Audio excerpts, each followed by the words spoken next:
Hi, I'm Andrew, and this is Beyond the Market with PCFMA. Today we're making a natural sweetener with jujubes. A jujube is a red date, also known as a Chinese date, and it's a small tree fruit with a pit inside. The texture is very similar to an apple.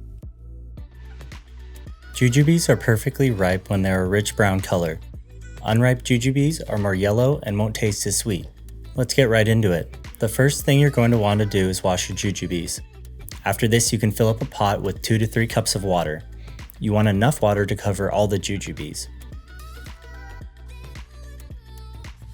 Bring the water to a boil. Heating the jujubes will soften them up, making it easier to blend later. After the water is at a rolling boil, turn your stove down to make sure it doesn't boil over. Cover them and let them go for about 30 minutes. Use a knife or fork to check your jujubes. These aren't quite ready, so we're going to let them keep cooking. After another 20 minutes, they were just about done. Now we're going to let these jujubes rest and soak in the juices. This will help retain as much moisture as possible. Using your hands, remove the skin from all the jujubes. Then use your finger to push the pit through. Be careful because the pit is a little sharp. Continue this process until all the jujubes are peeled and pitted. The texture has completely softened. Just look at the difference between a raw jujube and our finished product here after boiling for 45 minutes. Now we're going to blend until it becomes a smooth puree texture. Our blender had some trouble with this, so we added a little bit of the extra juice. If you're using a food processor, this shouldn't be an issue.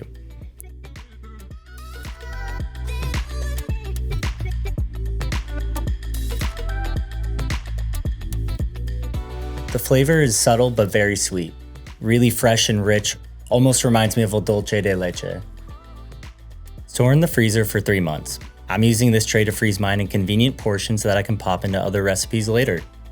If you have any left over, you can store it in an airtight container in the fridge for up to 2 weeks. I want to try using mine and make a quick breakfast parfait. I cheated and got my yogurt from the store, but everything else here is from the farmer's market. This almond butter is one of my favorites and it came from Winter's Fruit Tree. And I chopped up a little bit of Asian pear and persimmon that I got from Chang and Susan Farm and top it off with a little granola and voila! This would honestly taste great on its own. Just a little bit of the jujube puree mixed with some Greek yogurt, but with the fresh fruit and crunchy granola, this might be my new favorite breakfast. Thanks for watching. Be sure to subscribe for more Beyond the Market content.